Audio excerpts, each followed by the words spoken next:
bake cottage pie. Let's eat. Yummy. Cottage pie.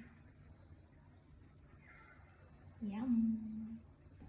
Okay, for today's video, magluluto tayo ng cottage pie. Let's start cooking. This is yung ating garlic and onion.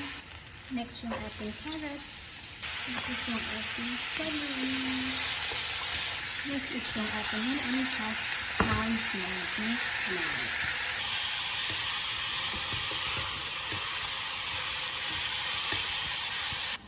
1/4 cup ng tomato paste, 2 cups ng beef broth, half cup ng red wine at 1 tablespoon ng Worcestershire sauce, dried thyme and dried rosemary.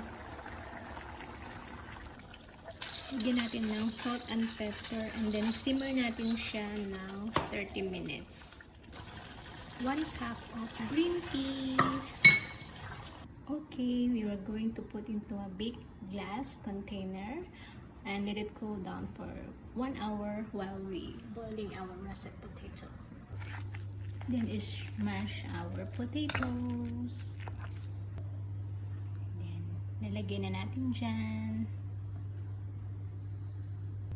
Ayan, lalagyan natin siya ng design. Tapos bibake natin siya ng 40 minutes for 200 degrees. Ayan. Okay, let's bake our cottage pie.